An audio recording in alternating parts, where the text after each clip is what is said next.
And welcome, ladies and gentlemen, to another edition of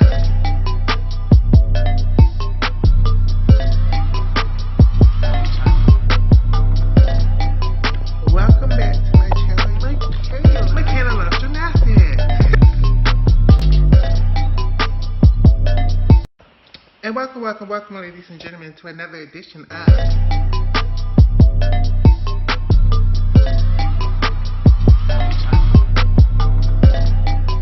Welcome back to my channel, Michaela Loves Gymnastics. And welcome, ladies and gentlemen, to another edition of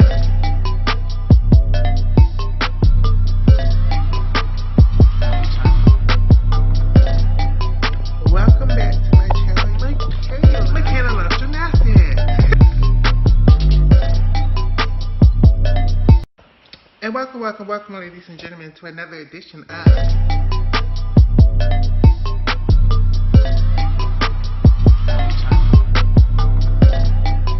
Welcome back to my channel, Michaela Loves Gymnastics. And welcome, ladies and gentlemen, to another edition of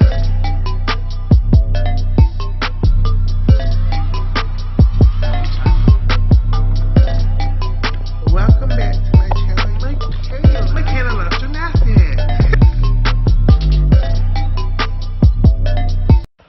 And welcome, ladies and gentlemen, to another edition of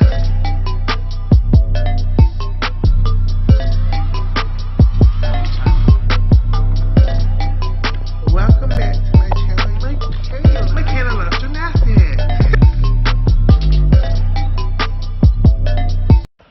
And welcome, ladies and gentlemen, to another edition of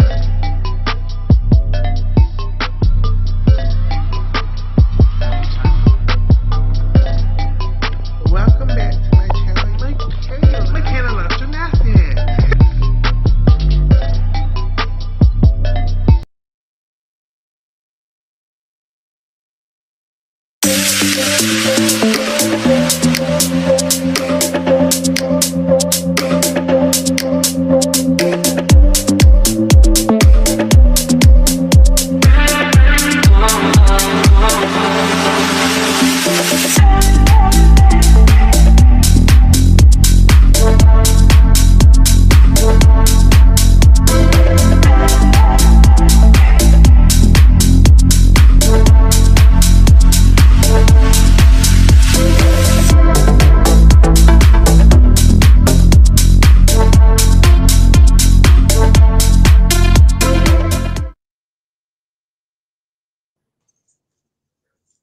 And welcome, ladies and gentlemen, to this very special, much needed bonus episode of the Michaela Loves Gymnastics podcast. Today, we have the pleasure of speaking with the Honorable Hannah Pierce, and we are going to talk about gymnastics. We're going to talk about LGBTQ in gymnastics. We're going to talk about what's been going on with this lady named Riley Gaines, the new Republican platform of equality in sports, I guess. So we're going to talk about all of that. First of all, before we even start, introduce yourself to the people. Let the people know who you are, what you do, and why I'm specifically talking to you today on the show. Hey, Michaela. It's so good to talk with you.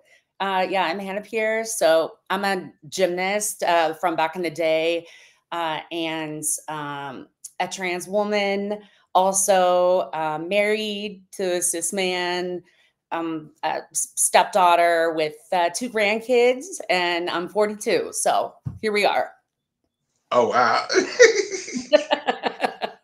So let's talk about your life before the transition. I'm assuming you did gymnastics as a male.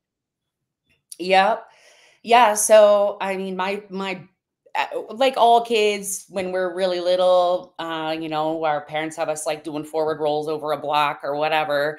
But it didn't really hit me as like, oh my God, this is the thing until Barcelona. Barcelona, it was like the shit. I mean, Tatiana Gutsu still, like, I think she voted for Trump, but like, I still, I think Oksana Bayol did too, but whatever. A Like, lot we're of them. still A lot of them. a lot of them, right? But like, still, yeah.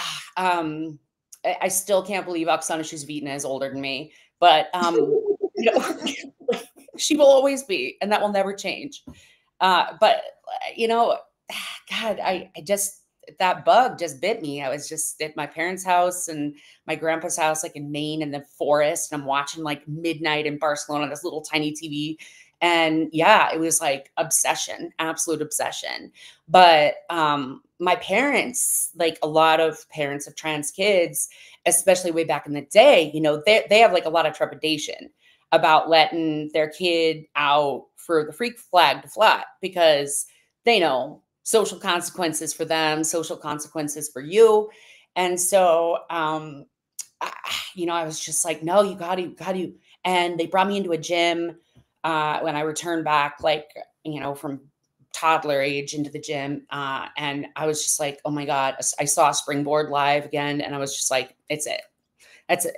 So yeah, started out in like the boys programs, and it's awkward as shit because if you think like people are always like give male gymnasts shit, it's like, oh, gymnastics is like a gays, but hell no, like that's like toxic, masculine, little boy energy hard, like figuring out who can like play on the rings and the pommel horse. And well, I just was no good at any of that.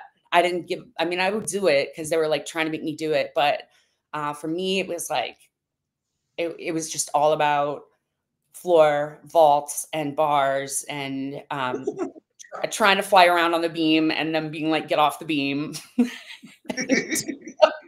But yeah, like that atmosphere was really intense. And as you progress in that, it gets weirder and weirder because the boys get like more and more machismo all the time.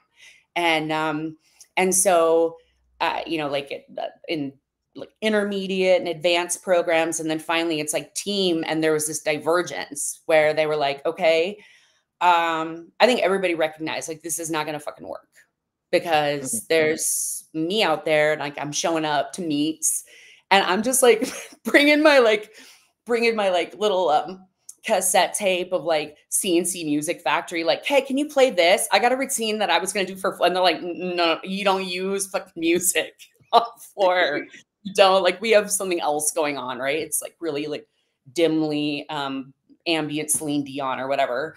And then I get all moody and grumpy because I didn't really I'm just like, why can't I just do this? And ultimately it led to big segregation of me in the gym because I'm there by myself with like a private coach that my mom was like kind enough to pay for. And it's like the biggest dude that they could get in the gym to try and like spot me and back at it because like I'm growing tall, I'm big. Like the doctors are like, you're a real football player. And I'm like, no, right? But I played around. I dreamed a lot. I had all these like desires to make this art in sport and just like be the person that I wanted to be. And of course, there was really no avenue for that at all. And so Can you give the I'm people watching the girls in the around what years was this for you in your life? Yeah, this is like mid 90s. Okay. Like 92 to 2000.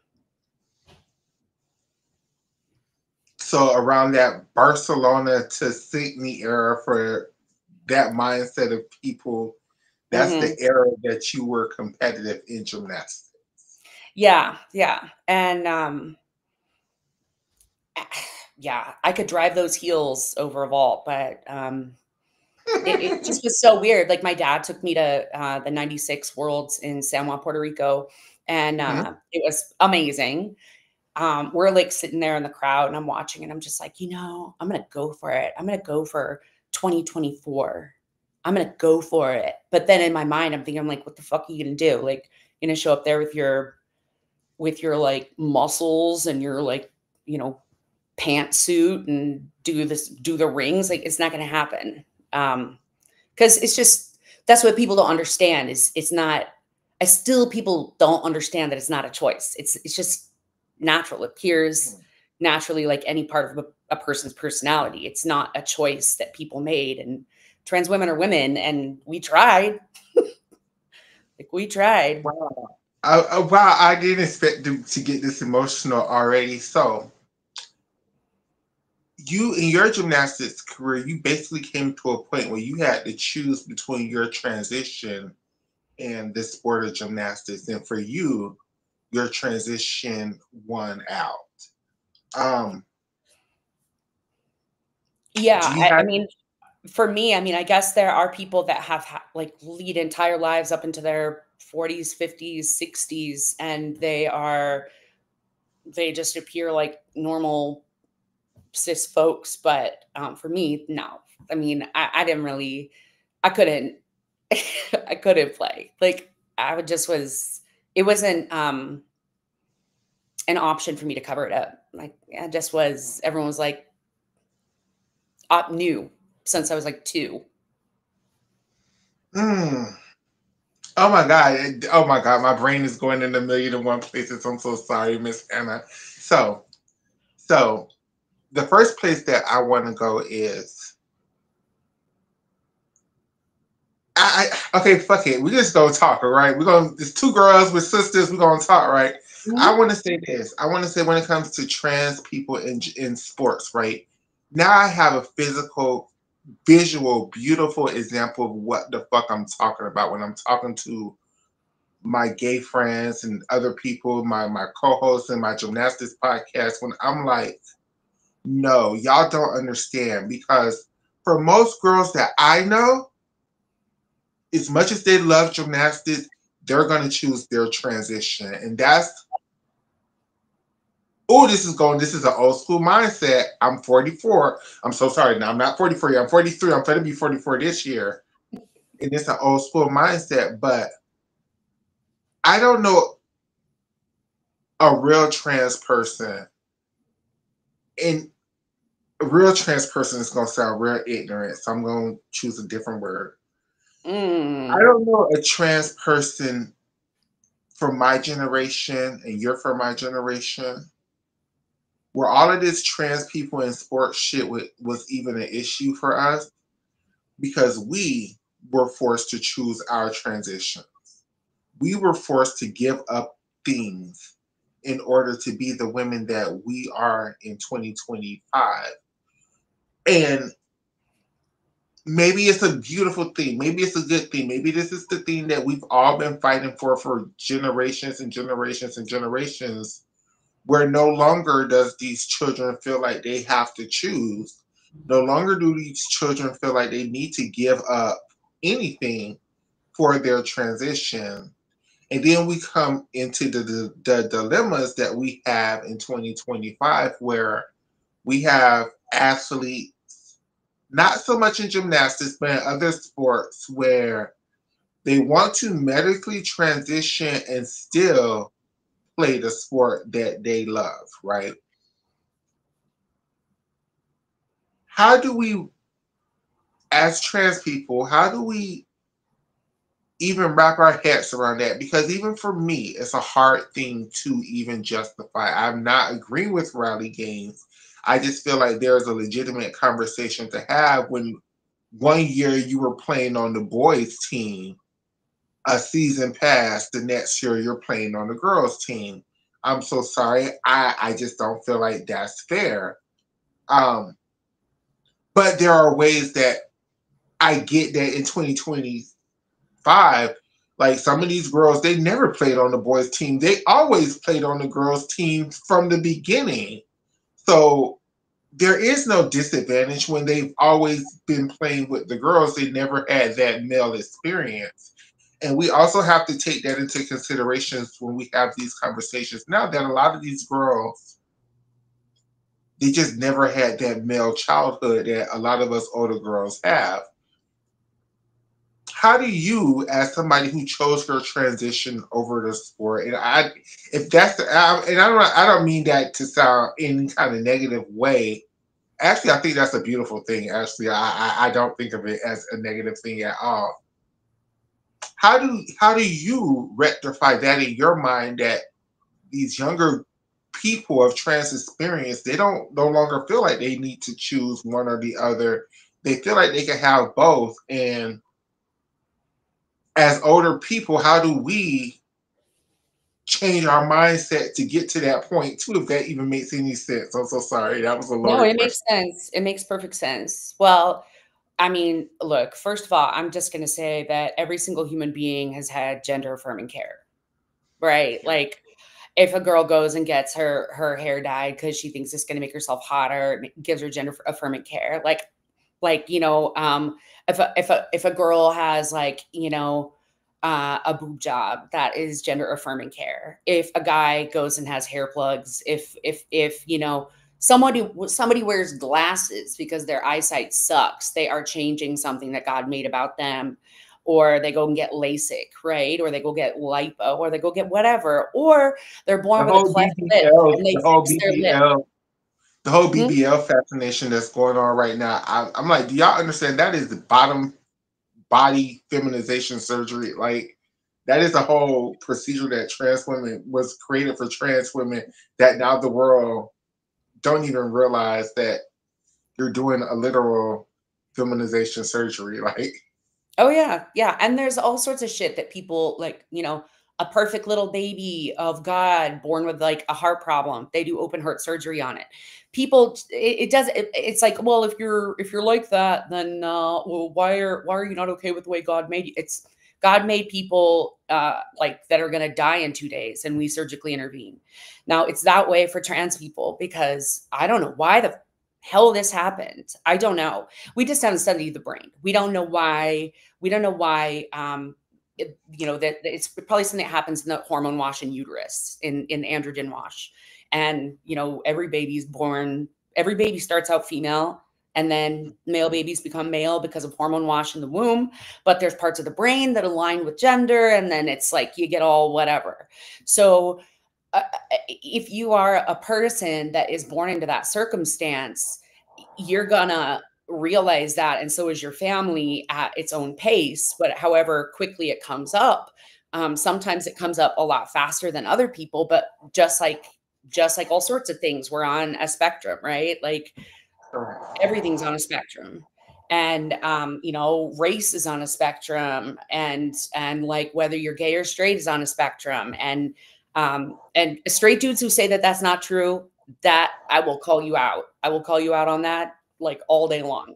But we just are the people that we are. But because of the world that we lived in, we accepted and we understood and we internalized really, really early that, oh, we're going to be lucky if we get crumbs. Like we are lucky if we are lucky if we will ever find anyone who loves us. That's what we're taught, right? Like I'm watching like a video back in the day of like around like when Jazz Jennings started doing her show, and there was this like father who was like supporting a trans daughter in like kindergarten, and like letting her just play with the girls and be a girl. And um and, and they were interviewing him, and he's like, well, my biggest fear is like, who's going to love my child? And and and he just breaks down and starts crying. And I'm like crying. I'm like, oh, this sweet dad. But I'm also just like, well, nobody if you don't.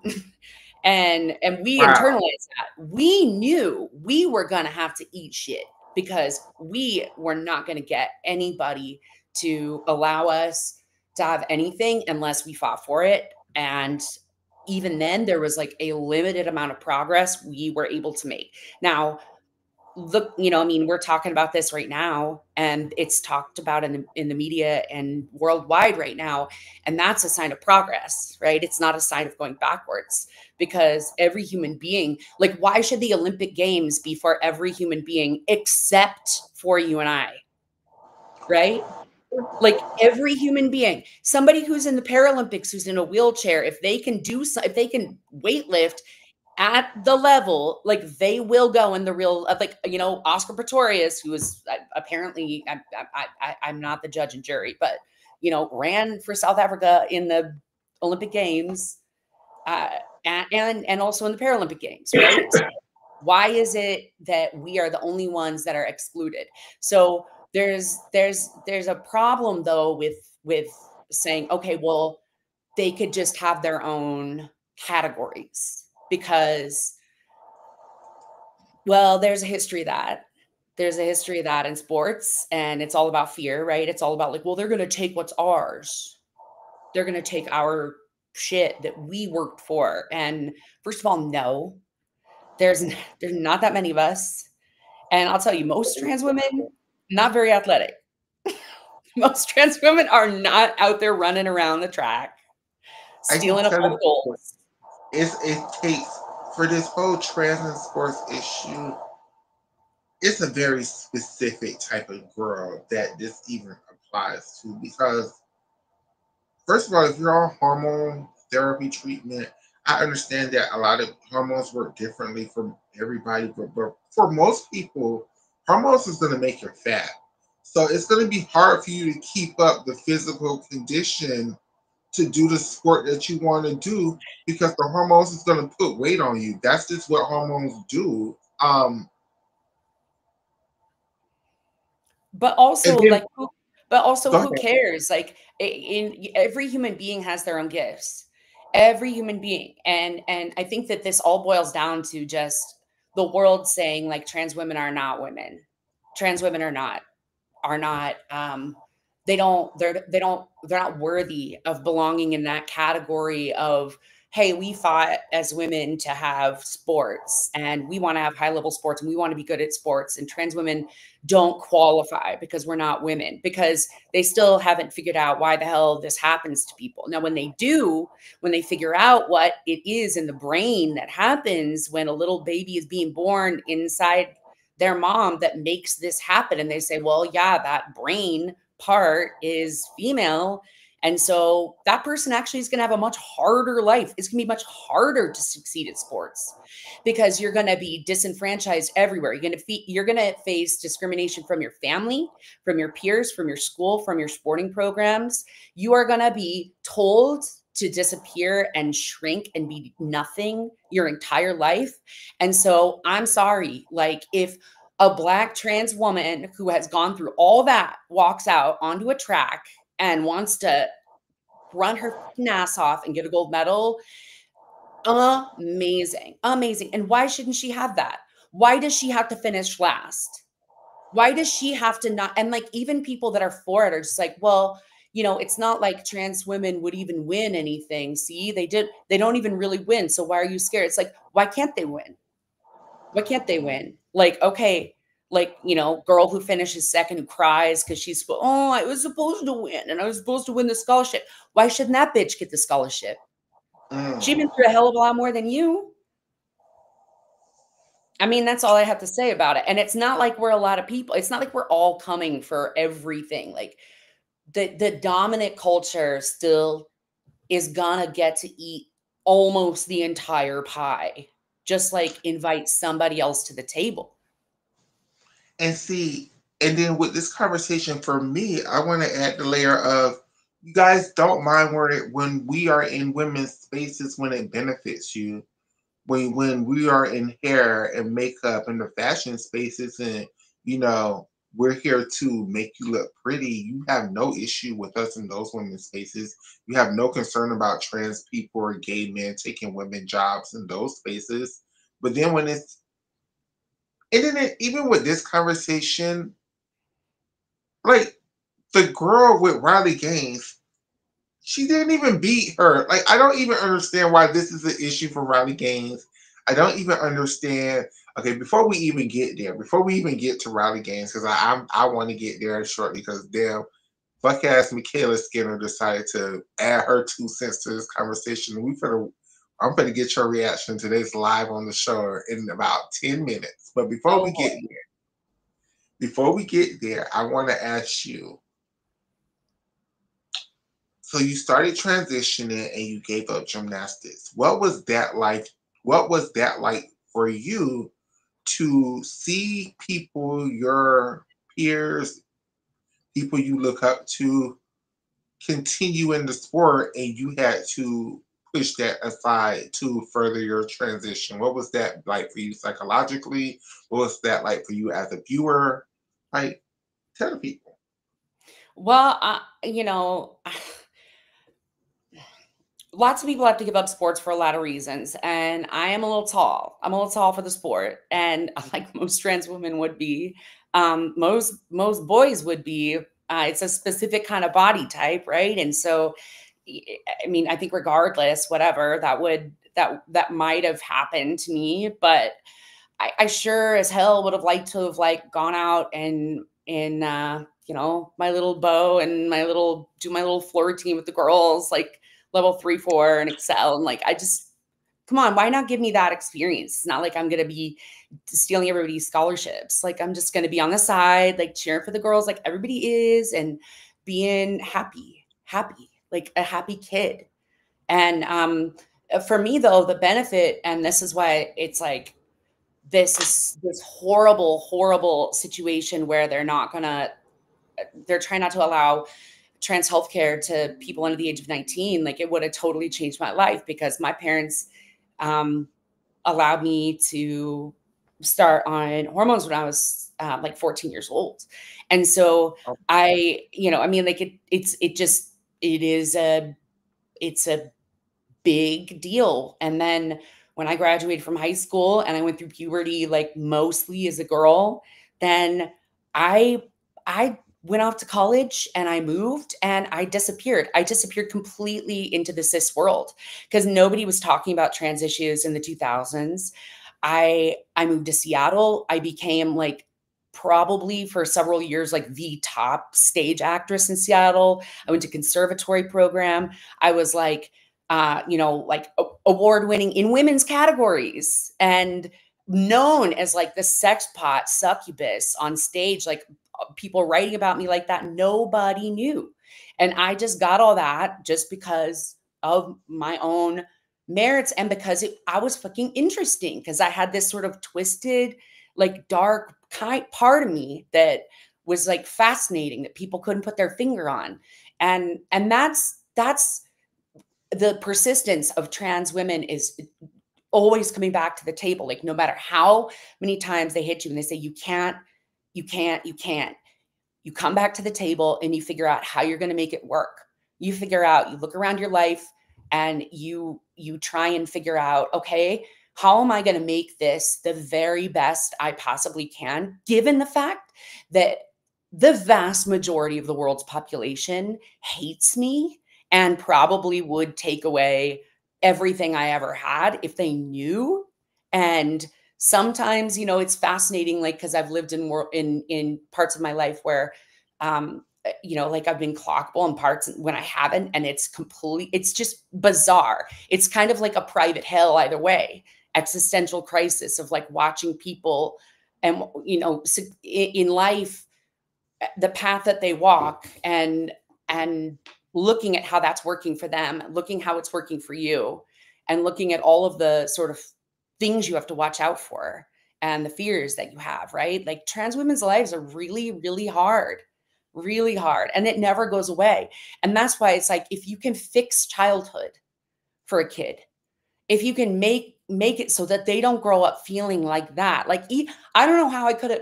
I own my own business. I'm married. I got a family. I've done really well, but I'm fucked up. I am fucked up because like childhood, when we learned back in the day in the 80s, you and I, like, oh shit, this is what it's going to be like. I mean, it's devastating. Give people paths to succeed and be included and loved. It's not going to hurt anybody. It's not going to hurt anybody. It's not. And while you had that beautiful journey, I didn't have that journey. I had the path of sex work and pushing through those avenues or whatever. And even, you know, it's good to hear somebody who had the other way, the other side of life, but to still the struggle is still the same. Like it's you never know who you can trust. You never know who's going to try to figure out your tea. You're always constantly struggling to see if people's trying to figure out your tea. Like when people are just looking at you, you're like, what are they looking at? Like, what are they trying to figure out? And then especially like, and then for a while, I don't know about for you, but for a while after President Obama, it got better. The world changed. You know, people you felt like you could walk in the daytime and but then even during Donald Trump's first presidency, he wasn't really going after trans people like that. I mean, he was going after gay people as a whole, but like the specific attack on trans women this go round is crazy. It's just it's and it's very specifically trans women. It's not trans men.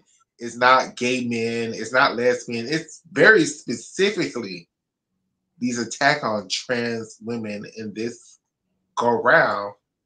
Why do you think the world reverted back so hard, especially on this trans issue in these last couple of years? It's only been like 2 years since.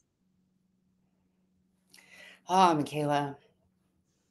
Oh, yeah. And the intersections of all of it, right? And like you and me, we have so much in common, and we also, my God, like the experience of a Black trans woman is so different from any other person in the LGBTQ umbrella at all. And I'm a little twat. I'm entitled as hell, but like also, I recognize the intersections. Actually, a really really good friend of mine, who's a Black woman, she's like emceeing for the Lavender Project in Seattle tonight for their auction, which is like their gala, and she was talking to me about it. And this organization specifically for Black trans women, like, or Black trans folks, and and I'm like, well, I'll tell you about what it is to be trans, but you're gonna also tell them on that stage what it is to be a Black woman. And I think like it can't be stated enough how compounding all of that shit is systemic oppression in general, resources, money, and then also, cultural norms. Um, Absolutely. it profound, totally profound.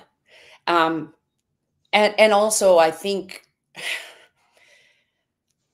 strangely enough, I mean, I think, like, of course, all this is a backlash against the Obama presidency, and you better trust we're gonna backlash too, and like, when we are.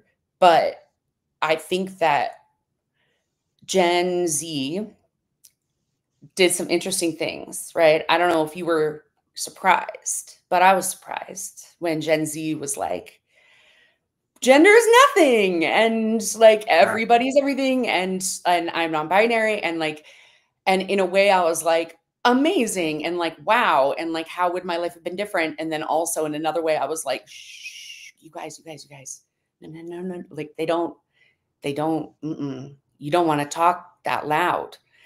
Don't make that big of a deal of it, you guys, because, and then also like that it was cool for a time, and conservative families were like, had kids where they were like, you're not like that, and they're like, I am, and um I don't know, maybe it's a lot more common than I think it is, but also I think that I there think was that an emergence of like exploring gender as like a kind of part of adolescence, which didn't exist for us growing up. And I think it freaked them the fuck out. Like conservatives freaked out, and they're like, oh my God, like our children are going to mutilate themselves. Um, and they freaked out. And also trans visibility and younger people getting gender affirming care led to uh, a homogeneity in mainstream population that also really freaked men out, because I'm a trap. I know I'm a trap. I always have been. And I think, like, you know, I have no choice. I've enjoyed the duper's delight. And I did, you know, when I was like 25 and dudes are just like following me around, like, oh, whoa, girl, whoa. And I'm just like, and that like, you know, it wasn't common. So like when it came up and like, I'm with I'd be with a guy for like a month and then I'd tell him and then he'd be like, oh, well, I guess it doesn't matter. Thanks for, you should have told me in the beginning. And I'm like, no, I wouldn't have told you in the beginning because then we would not be dating right now. But like guys really, especially now, are really just obsessed with Knowledgeable. like, yeah, they're like, oh, well, that would be terrible. That's my worst nightmare. And it's like, I I would mean, agree. I would add to, because when I used to do sex work, being trans was such a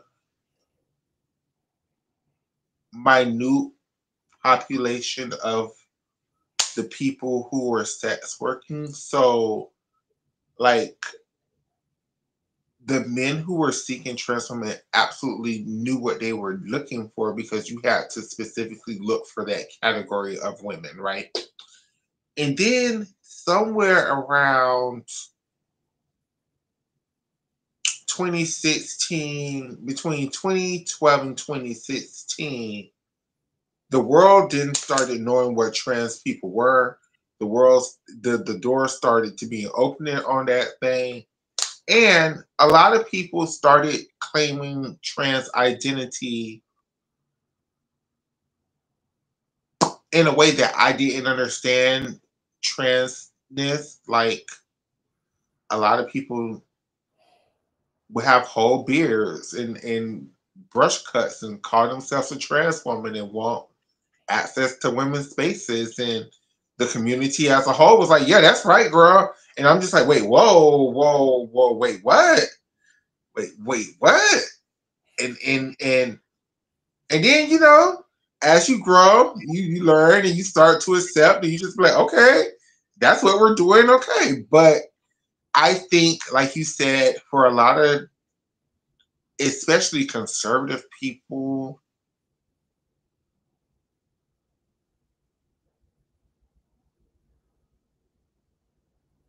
I think the whole trans conversation was a little too much. I think as trans people, instead of explaining so much, I think we should start telling people to mind their business and why do you care. And we shouldn't have been, in my opinion, just always explaining, because for everybody, it's just like these trans athlete things. I think that the answer to the trans athlete thing is going to be, it's going to be an individual case by case situation. I think some trans children are going to be able to play the sports that they want to play, but I think a lot of the children are going to just have to be told no. And I think that's just going to be fair. And it's not going to be fair for everybody, but it's going to be fair for most people. And I think it's the same issue when it came to trans people and always explaining ourselves. I think a lot of it, we should have just told them to mind their business, shut the fuck up, get out of my pussy, get out of my gender, get out of my pants. Stop asking me about my damn genitalia. No, we're not going to do no damn 3 hour podcast on my genitalia. Like, no, like, and I think because for everybody, the answer is always going to be different. It's never going to be one answer for every trans person. And I think that's what a lot of cis people want, for there to be just one answer. And there's never going to be that. So I just think why we got to one of the backlashes was we just did too much talking about it, basically, in my opinion. Like, well, I mean, God. Yeah, I mean, like, but you know, even when I was like a boy in middle school, I like sat out middle school gym, even though I was like doing gymnastics at the same time. I'm sitting out middle school gym because I don't want to go in the locker room. I don't want to go in the locker room because I don't want these boys around me. I don't want them fucking with me. Like told my I told my gym teacher that I had a figure skating injury. And so I had to like sit on the side and like he's this old dude, Bill, and he's like, oh, okay. He's like, you just sit there. You're good. But I like, for me, it would just was like I was never I was never accepted in a male space ever. And they didn't have anything like my parents, like they thought, like, you know, like in the 80s and all that, like maybe we did something. No, no, no. There's different levels of, like I said, everybody's on a spectrum, right? Like, I mean, there's everybody is whatever they call themselves. They're either like all the way on the extreme side or like not. But I don't know. For me, it was just like, I guess I'm a super extreme example. I can't speak for other kids that are like growing up and they're like, well, maybe I'm a little this or I'm a little that. And there was also I think something that happened in culture and mainstream culture that like arose from the finally like a recognition of oppression in general, that that people had a platform to speak if they understood oppression. And so I think that there's a lot of kids that with like really good intentions. Now this is controversial, it is, and Gen Z will look, I know y'all like thank you, thank you, thank you, but also I mean, I think there was a lot of like, well, I'm not black, and I'm not, or I'm not Jewish, or um, I'm not, you know, poor, I'm not whatever, and so, but I'm exploring myself. I'm exploring. I'm maybe a little bit more feminine. I'm not like, you know, this or that or this or that, and then it's leading to these like lots and lots of discussion about like the gradient of what they are as a person, and that validating them being able to speak on social issues rather than just being like a privileged little kid. And so there's like kind of an attractiveness about having a cross to bear that I think I saw come out of that generation. I don't think that kids were lying. I don't think they were lying about the way they felt. I think a lot of kids are like, yeah, I have masculine and feminine qualities, and I want to be non-binary, and I want to not be identified. And maybe the world would have been a lot better for us if it had been like that. But also, that came on so hot, so strong, and the backlash on that, like Yeah, they can because choose what they want to do, but we're gonna have to deal with that. And little kids like us that are born, like they're gonna have to deal with that. I remember growing up in gay spaces in the late 90s, early 2000s. And we've had all of these categories. We had trans women and non-binary. There just wasn't official labels to these people, and people were just, you know, living life and just doing, being free or whatever. You know, it was all under the umbrella of gayness or whatever, right? So it was no non-binary category. It was just gay, Mhm. or a cross dresser, or a drag queen, or a full time drag queen, or you know Or whatever. transvestite or whatever. Yeah. Yeah, or a club kid. I'm just a club kid, or Mhm. whatever, right? And I think when these things that in my time we just call them different styles, right? There weren't identities. It was your style. You were a club kid. You were a cross dresser. You were a trans person. Well, a trans person was your identity, but it still was your style, right? And you were a very masculine gay man. That was your style. You were a very feminine gay man. That was your style, right? It wasn't a whole identity. I think when these things became identities,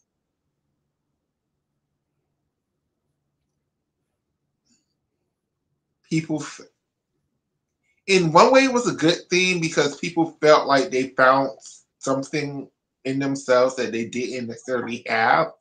But in another way, going to, like you said, the Gen X people, not, yeah, Gen Z people, I'm so sorry, Gen Z people, there was no borderline.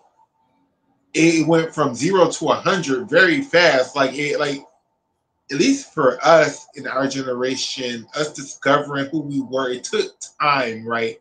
you still had time to be a kid. You could have been a gay kid, but you still was a kid. Like, you weren't out there on Grindr. You weren't out there dating. You might have snuck off to the clubs, but you weren't in the clubs like that. But like these kids at 16, they're out there. They're in it. They're in community. They want part of spaces, and you're like, but you're.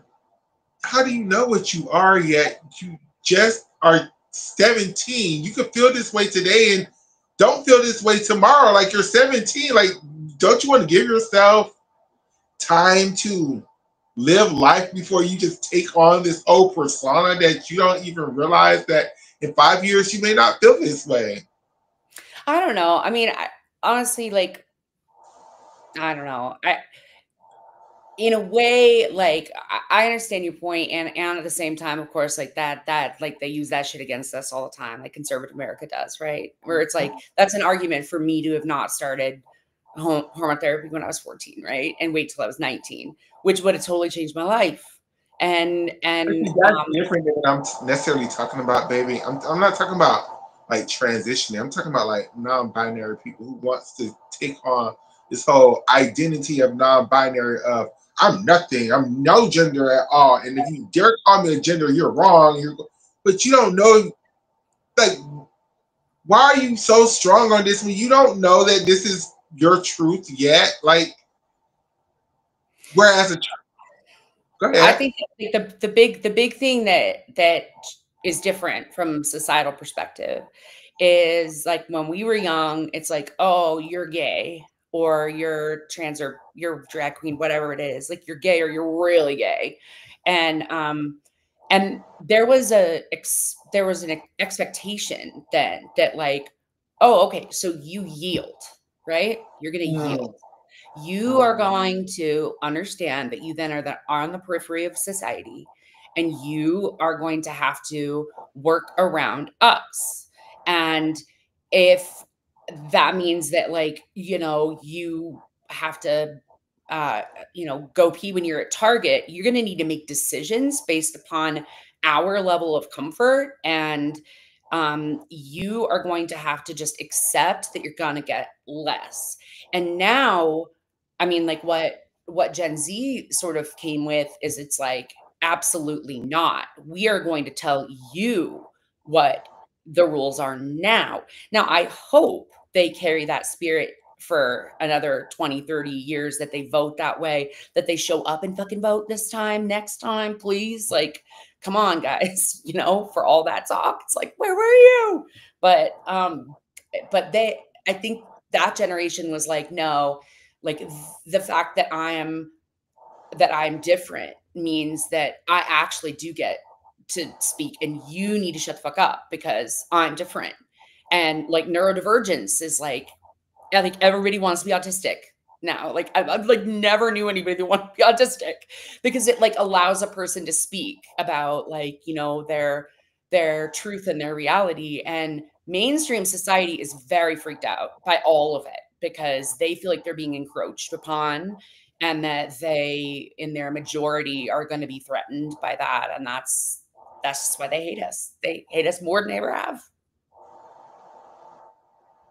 it's just, and you're right, and this is why, as an older trans person, I have that double minded because I grew up under that oppression level of no, bitch, you better, and especially I'm black, like being passable, being presentable was a matter of life or death, whether y'all want to believe it or not. Like, you couldn't walk in certain neighborhoods not looking the part and expect to walk out of that neighborhood unharmed. Like, and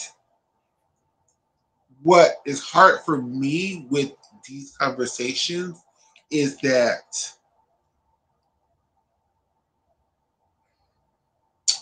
I'm not saying, ooh, shit, I'm just for the speaking, and I hope the people get where I'm for to come from. You have to have all the Gen Z like watch this and be like, "You bitches!" I know, right? They're In just a, screaming right now.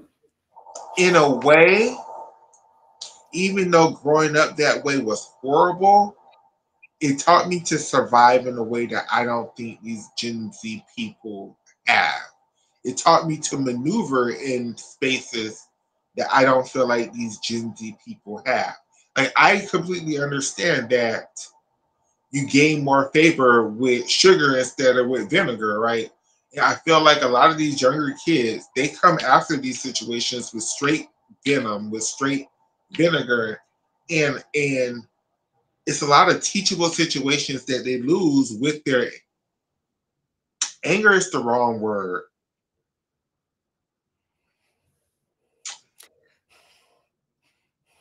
With their passion, with their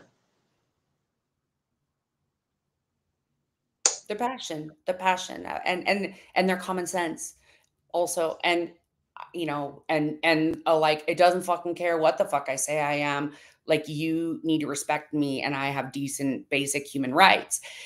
Part of it too is like us internalizing I mean, honestly, like, as we're talking, like, we're internalizing like the shit that we were told to accept, and being like, well, and yes, society was happy to like start to let that fly a little bit under the radar, but my heart's broken for that generation now. My heart is broken for them, because what has happened is got to be like, and yeah, I've been jealous for many years, like watching them grow up, and I'm just like, you little, like, you don't even know how I'm easy shit life is for jealous. you.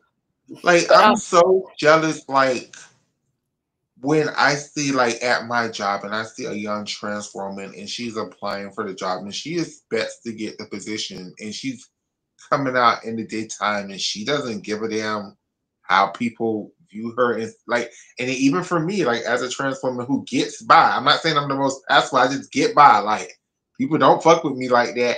And it's just like, damn, like imagine when you were like 18 and you could have just went out and just found a job. Like you could have just got an apartment like a regular person. Like, and how much further along in life that I would have been than I am now just because. And I will tell you, as the person that did that, I will say that it's a blessing and a curse, because you always know that you are three words away from getting choked out by the dude you're on a date with, or getting punched in the face, or getting fired. And every time, I've never done an interview like this in my life. This is the very first one. I own a business. My most of my employees don't even know. My clients don't even know. Right? Like, I don't ever talk about this, because I know. And then I know how like people will make up reasons, right? Because they don't want to say it. They make up reasons. Um, but I am truly heartbroken for this younger generation that really thought they were making something just very different, maybe even more progressive than what you and I even understand, because of what we had to go through. But I am devastated for them, and it's going to be theirs now to handle this. I, in a way, I feel worse for them because for a while they had it. They actually had that promise that everything was fine. Like nobody was bothering. Nobody really gave a damn for like a good 5 years. They had it, and then just out of the blue, Trump decided to rerun for president again and platform trans women as his main target, and everybody else in the world was like, "Yeah, yeah, why do we have to go to the bathroom with these people?" And we were like, "But bitch, you've been going to the bathroom with us forever. Like, what's the problem now? Like, what the hell? Like." And seriously, like, if some dude walks into a women's bathroom and is trying to like fuck with the girls in there, you want me in that bathroom, because I am beating the living daylights out of that. Like, I will have that man out of that bathroom so fast. Like, trans women are fiercely loyal, and we protect vulnerable people. We protect. We are not out there trying to like prey on vulnerable people. Hell no. We understand vulnerability, and any power we have, we give to protecting other people, and we're loyal and we are honest about it.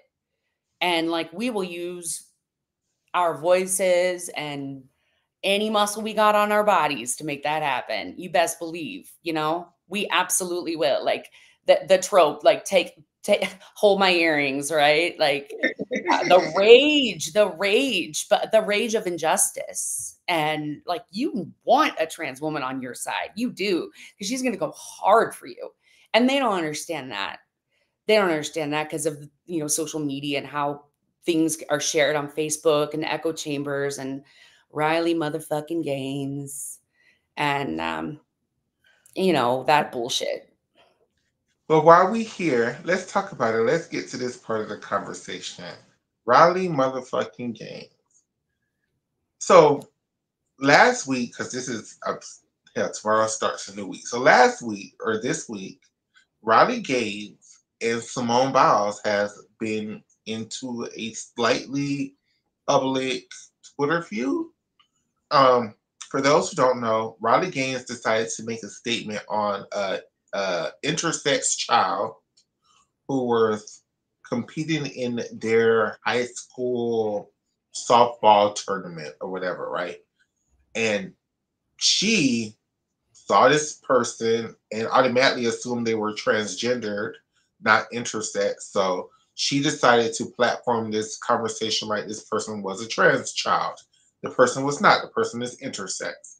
So she went on this whole rant about how it's wrong for them to let a boy to play in girls sports or whatever. So then Simone, I guess, saw this rant and responded and called her a bully and went on, and Riley responded and Simone responded and Riley responded, and they went back and forth on Twitter for a little bit.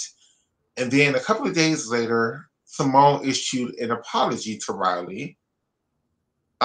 Not issuing an apology to what she actually said. She apologized for one thing, for body shaming her for being tall or whatever, body shaming Riley for being tall. Then Riley took this semi apology. Then Riley took this semi apology and went on this victory tour on all the Fox channels and One American News channels. Like, she got Simone to apologize and so on and so forth. How do you feel about all this, sister?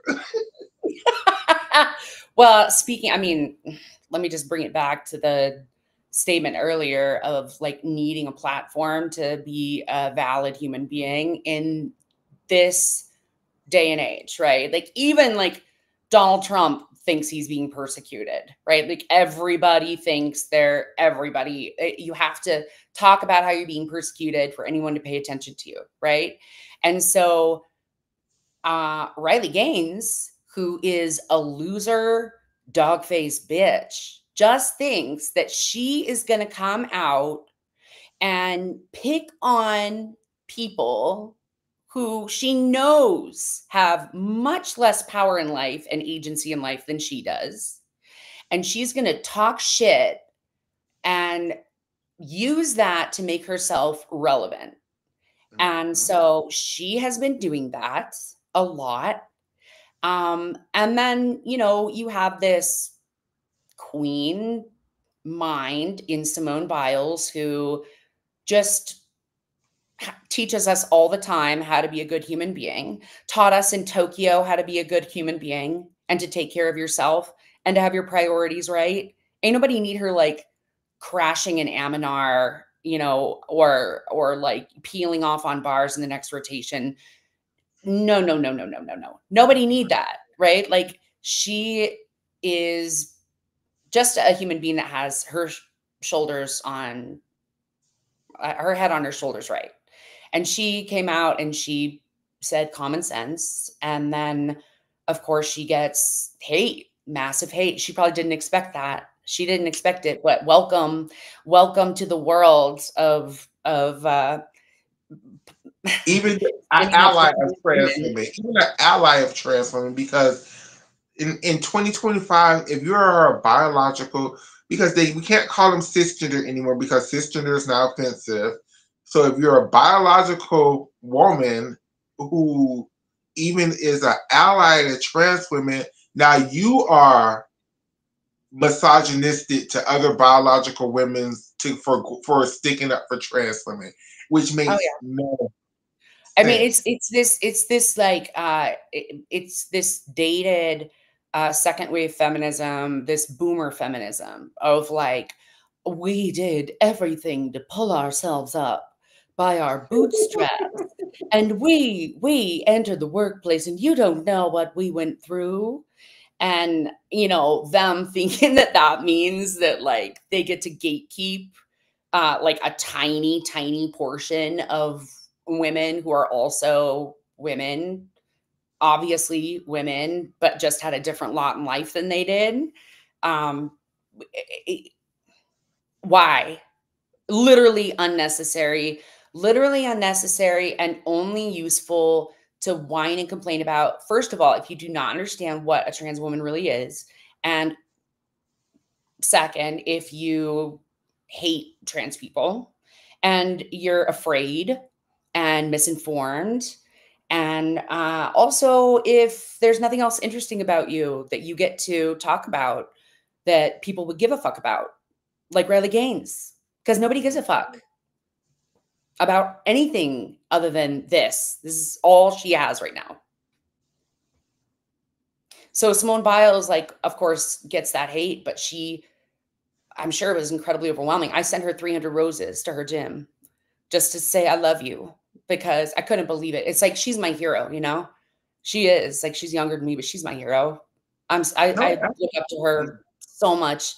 And I was so happy she did that. And I understood when she apologized. I understood why she had to do that from a PR standpoint, just to kind of, but I'm also, I wish she hadn't done it. She didn't apologize for her standpoint. She just apologized for saying Riley Kings looked like a man, which was hilarious shade. But I love it. I just wish, and I don't think it's Simone's fault. So when I'm saying this, I hope if this gets back to Simone, I'm not talking about you, my love. I'm talking about your team. I just wish they understood what this apology created, because her apologizing to Riley just gave Riley something to platform herself with, and now this dumb bitch Michaela Skinner wanna piggyback on this thing, and I'm gonna post this on the screen so we can read it live. Give Okay, me well, before you do, look, Simone has a lot of people that depend on her. She yeah. owns a business. People make their livelihood working for her, and she has a PR firm. She's worldwide. She's one of the most famous athletes in the world, and she's got people bearing down on her, saying like, "Don't you're going to ruin it for us too."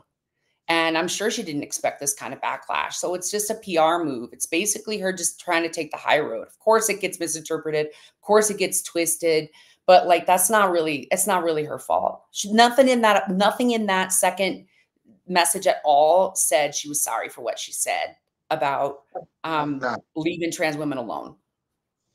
absolutely not 100%, 100%, but Okay, Skinner. yes, Skinner. I'm just gonna say how I feel though. I feel like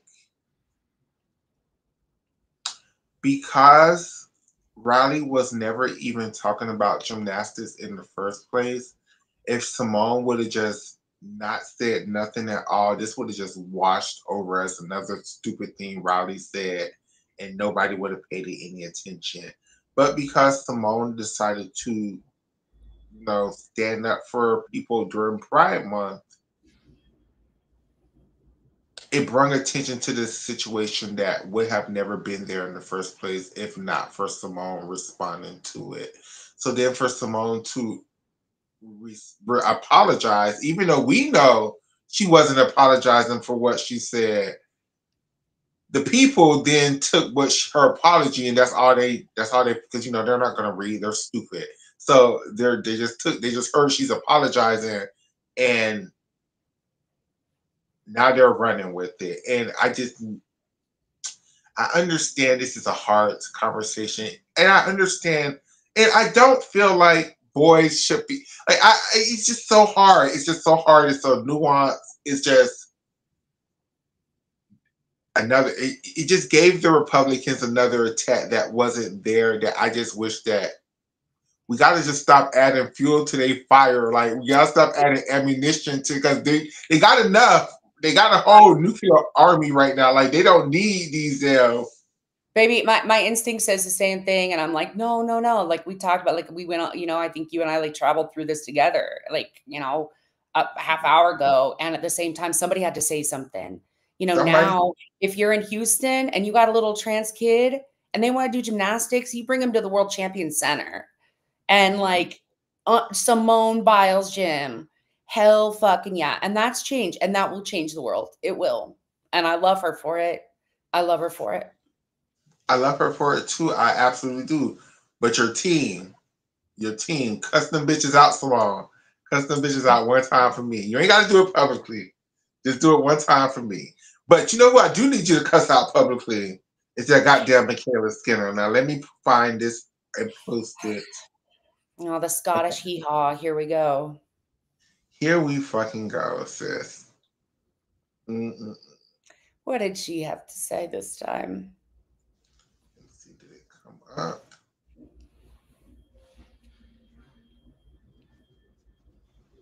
Every time I think about Michaela Skinner, all I can think about is a one-arm Chang.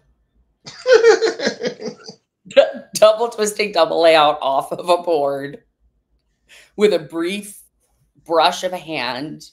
I talk shit. I can't do it, but anyway. And Michaela Skinner should say thank you to Simone Biles. She wouldn't have her silver medal in the Olympic Games on vault without Simone Biles. What the hell is her problem? I'm gonna read it.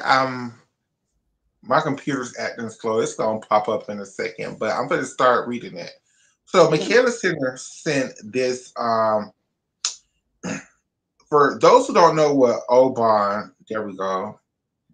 My computer. So for those who don't know what One America News is, One America News is Fox News on steroids. However you feel about Fox News, you would feel 1,000 times worse about One American News. They are the most conservative media outlet in America in 2025, in my opinion. And Michaela Skinner sent them, they didn't ask for no statements from Michaela Skinner, but she sent them a statement. And the statement reads, as an athlete who has dedicated years to a sport, I've always believed that true competition should elevate us, not diminish others. That's why it's deeply troubling to see Simone Biles publicly label a female athlete as a sore loser, simply for expressing valid concerns about fairness in women's sports. I commend and appreciate Riley Gaines for having the courage to speak up. Women like her are not only standing up for fairness, but for the future of female athletics itself. She deserves support, not ridicule. Although my own career, throughout my own career, I endured being belittled, dismissed, ostracized behind the scenes by Simone. The pressure to stay silent was immersed. I kept quiet out of respect for the sport, for my teammates, and for the ideal of unity among athletes.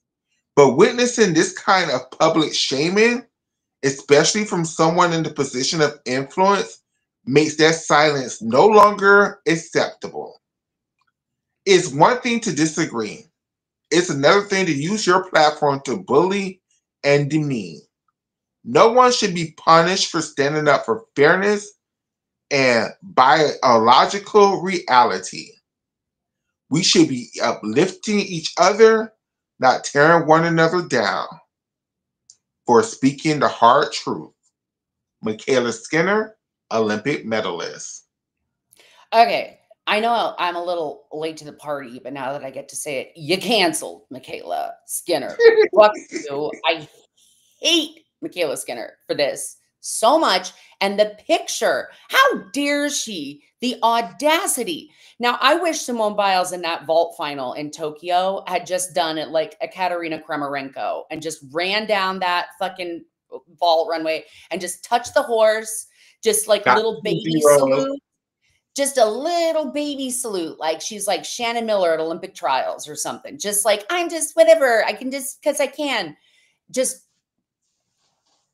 Michaela Skinner crying in a little corner after prelims where Jade Carey and Simone Biles, of course, beat her into that vault final. And she was so shocked and just whining, crying little baby.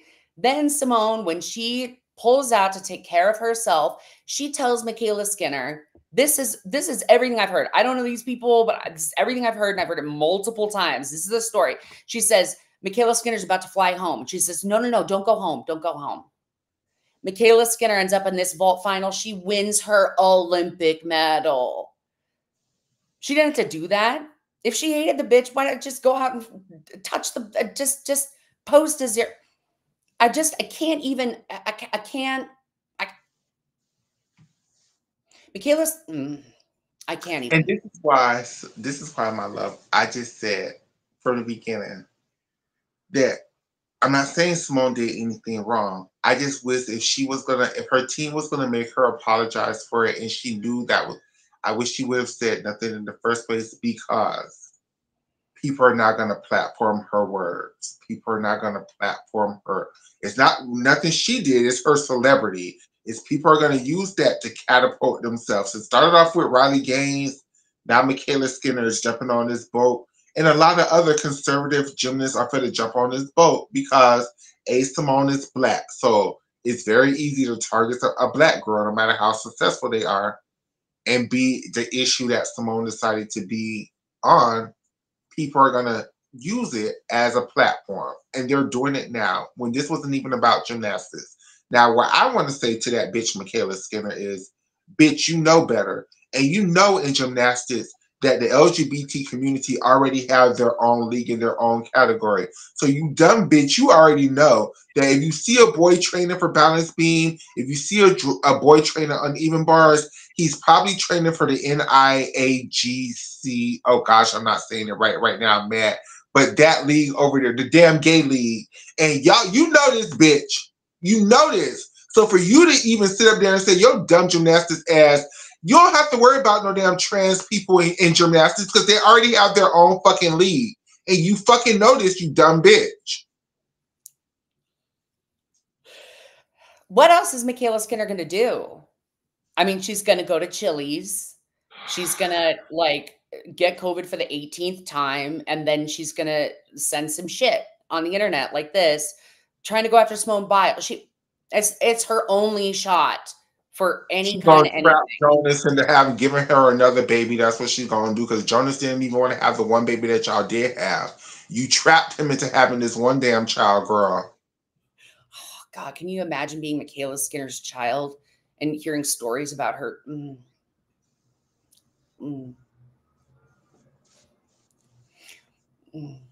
I hope the baby isn't a dummy like her mother.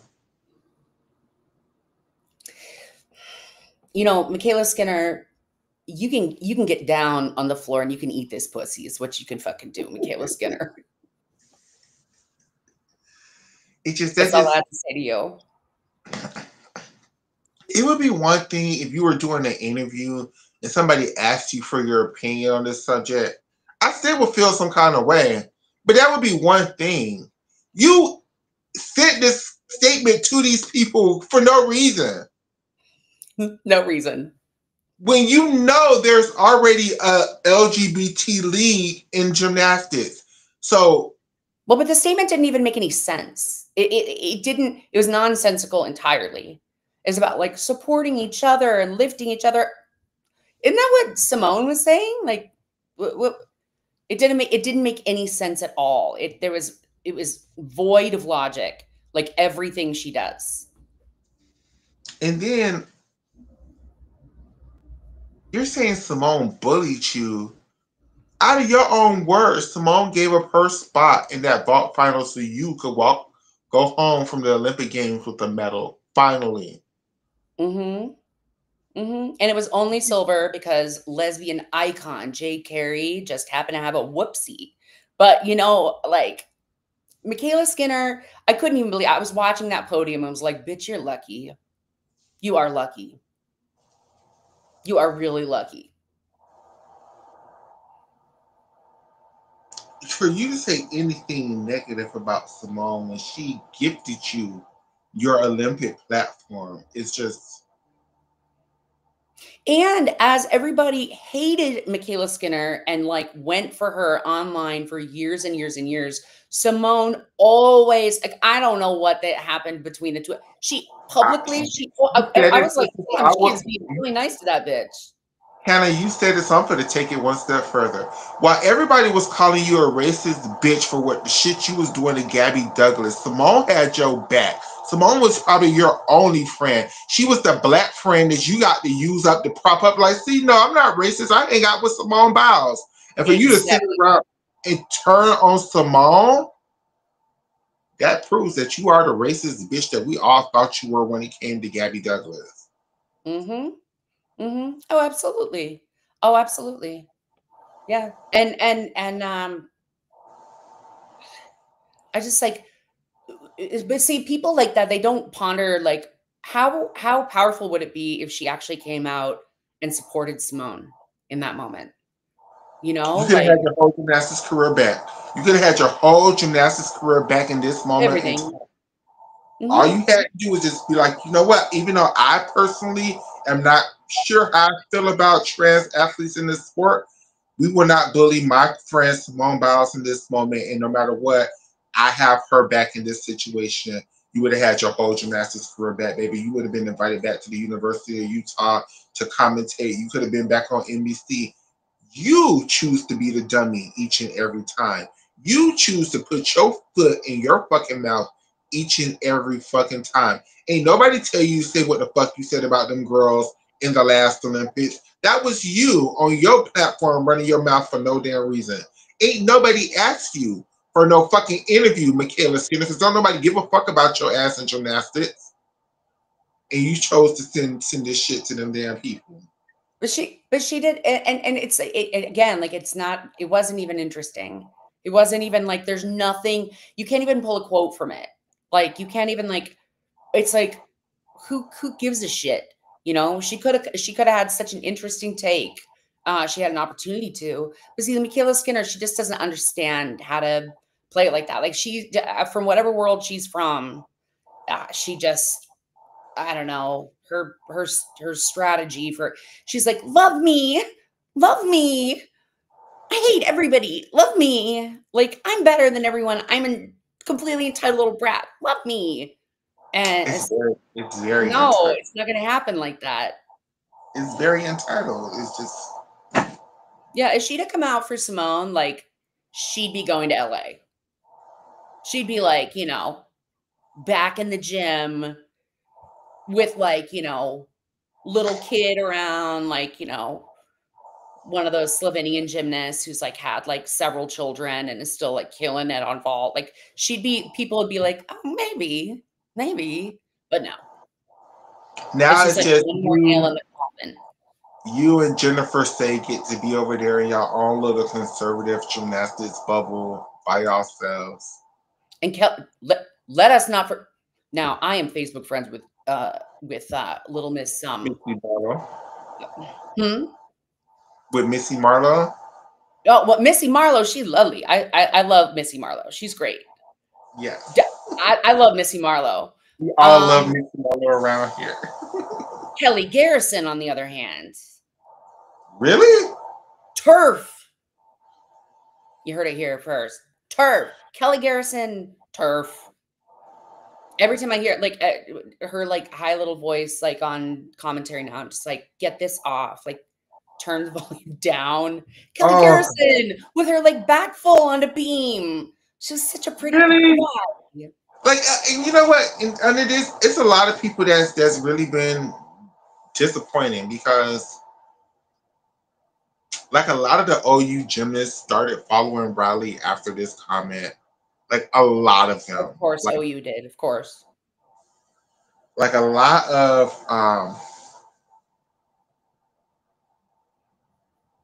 OnlyFans queen Ashton Locklear has decided to turf her ass out on this damn situation. And it's just Oh, like, Ashton. Ashton's a whole. Oh, are we going to talk about Ashton? we can talk Can we, about it.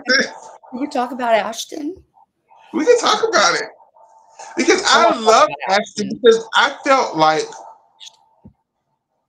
at first when Ashton went into her OnlyFans career, I'm just like, yeah, what else is she supposed to do? I mean, she never made it to the Olympics. She never won a national title. She never finished high school, so she could never go to college. Like, what else was she supposed to do? And didn't she just? How you gonna be playing in your pussy one day, then you gonna be a Republican Christian the next day, girl? Like, I just don't. What do you mean? There's billions of them. I Look, just don't. I now just don't. Ashton Locklear, okay? Ashton Locklear, who I love. I adore Ashton Locklear. There will never be a bars queen like Ashton Locklear. Like those lines on bars are the most beautiful. And like even in the age of Madison Koshin, Ashton Lock and Daria Spiridonova, like Ashton Locklear, oh my God.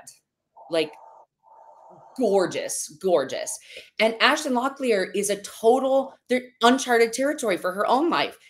We talk about like the intersections of like society and upbringing and oppression. Like Ashton Locklear, she's a Lumbee girl. She's a native girl, and Mm-hmm. she's deeply connected. Like the Lumbee Nation is Mm-hmm. like a huge percentage of the entire res is has the last name Locklear. Like she is a native girl. She dyed her hair blonde, but she is a native girl who comes from a native family, native culture, Mm-hmm. and she became this incredible elite athlete. She's incredibly talented, and also the pathways of like what does she do with her life, with her career after gymnastics. Is she going to go, like she did do some modeling? She's gorgeous. She did do some modeling for some of the, Gorgeous. I think some of the Nike like native brands Mm-hmm. that were coming out. But it's like, it, it's about representation. And Ashton Locklear didn't have any representation from what is she, what's next for in America for like, a young native girl who becomes this elite level, most beautiful bar queen of like all time. And so, of course, she's just figuring it out like everybody. She's trying to figure it out from what she's seen, who she is, what's next in her life. And I love Ashton Locklear. I love Ashton Locklear too, but what I'm going to say is going to be Oh, very yeah, the Republican shit. I'm sorry. Yeah, that's also a weird, weird, weird thing. I got like I've spent a lot of time in my career working with Native communities, and I have a deep respect and friendship, but I do not understand. I do not understand the Republican current that lives sometimes within Native communities. Makes zero sense to me. It's the same I thing with I've the tried. Latino community. And I grew up in Miami, so I completely get it. They don't see themselves as black. They view black people as lesser than evil, and they would rather be on the side of whiteness. And the side of whiteness is conservatism to them. So they would rather be against their own pathway to be next to whiteness. It's just that simple. Yeah, it's crabs in a barrel. When there's limited resources, if everybody's playing musical chairs and there's not enough chairs, you're gonna Correct. try and get into a fucking chair. And that, that and I think that's a lot of what it is it's like, well, if I can get this little piece of it, I will, and fuck everybody else. I don't care what you think I should do. Virtue signal up my ass, see what's been taken away from me. I'm gonna get mine. But with Ashton Lot, they're going back to this young lady. What I'm going to say is I hear the very. comment, no Ashton slander. I agree. I love her. Oh, we finna Ashton slander my ass off. That's my sister Shayna in the comment. And we finna Ashton because, bitch, what the fuck do you mean you have time to write statements about trans women and protecting Riley Gaines when your coach was just banned for life in this sport? So you telling me we're the predators when your former coach was just banned for life. Even motherfucking Maggie Haney wasn't banned for life. He was banned for life. What the fuck was he doing to you, Ashton? It makes me Like so that's sad what that the you think concern about needs it. to be. Not trans women in the sport. Because not a trans woman in this sport, not a trans coach was ever banned for life for abusing y'all asses. Why haven't you made a statement about that, Ashton? Well, it's what you said. It's you got to align yourself with who you think the winner's going to be. And for Ashton, you know, she's a native girl who grew up in a situation where like what she was going through was so different than anything anybody could relate to.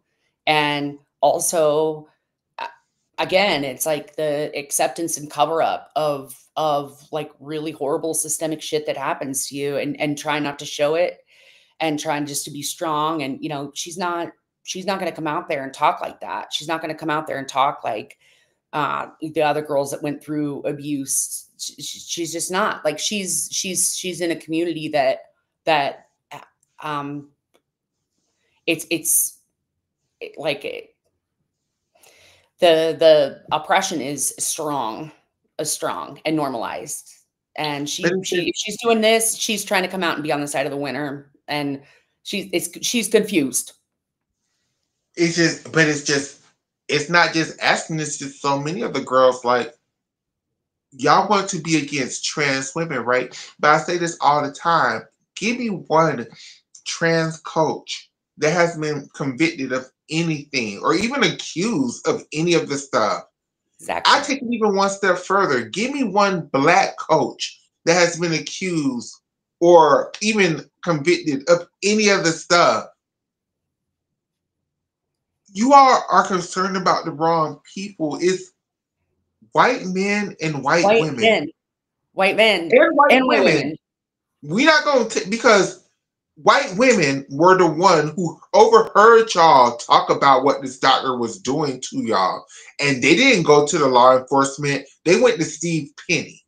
Like, your concern about trans women in this sport is just so baffling to me when there's so many other.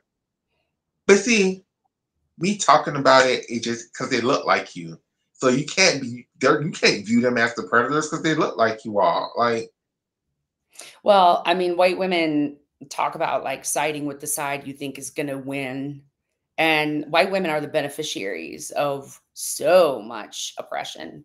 Like white women just like, you know, drip in the jewels of the oppression of the earth. And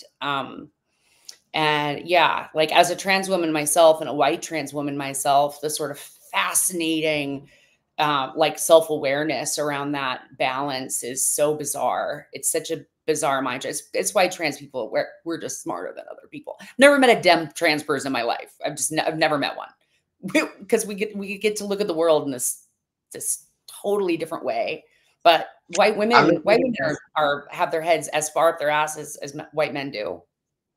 Maybe even worse, because they kind of know better in a way. They kind of know better. I think it's worse because it's kind of, they throw rocks and hide their hands. Like, they're like, oh, we're not the ones actually doing it. See, we're actually oppressed by our husbands too. When kind of sort of sister, but you're telling him to throw the rocks at us though. Like, you're directing him to hit us though. Like, you may not be the one actually throwing the punches, but you're telling him to throw the punches though. Like, you're just as guilty. And hiding in a gilded palace, you know, with like zero consequences for your bullshit. Like white men have more consequences for their bullshit than white women do, because by large, that it's not in terms of like, you know, the amount of support people will put around a woman within a family. Not me. I always ask for that. I'm so entitled. I'm like, stand up for me, like I'm your daughter, and blah blah blah. And they're just like, motherfucker, you better shut your fucking mouth. And I'm like, I cry about it. I'm like, I really want to be the princess. They're like, dude, fuck off. You know, like, But I mean, white women do, they just have this like little pillow that they sit on and they get to run their fucking mouth.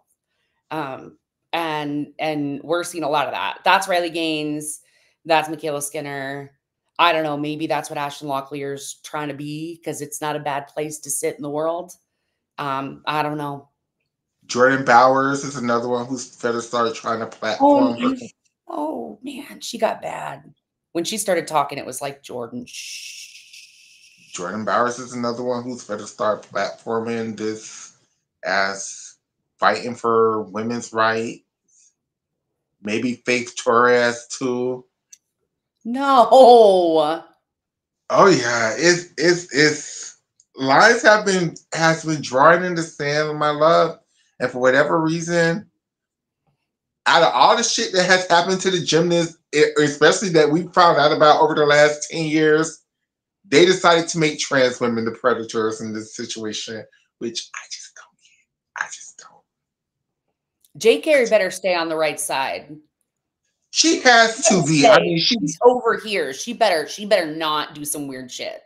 Jay Carey is literally over there eating tuna. She better be over there with the rainbow people. Oh, she is. Oh, yeah, she better be. But there's like, especially that second wave feminist, like lesbian, like boomer lesbians, like, oh well, no, women. I'm like, Jake, no, Yeah, she's not. She can't. She won't. She won't. it's this new part of conservatism where it's the normal gays. So a lot of the people who view themselves as normal gays are really trying to project against the trans community in this go round, and it's just very, very weird. Very, it's just been so much. It's very weird. I look at my boomer lesbian aunts. They're like, well, you don't know what we went. Like, y'all So rich. You live in P-Town, Massachusetts, in your little fucking colonial house. Anyway, no, Jade, you stay on the right side. You stare those girls down at camp. If you go to camp again, you stare those turf girls down. You just stare them down. And Jordan Child, ain't you nobody stay on want the like right path Jay Carey to too. stare them down.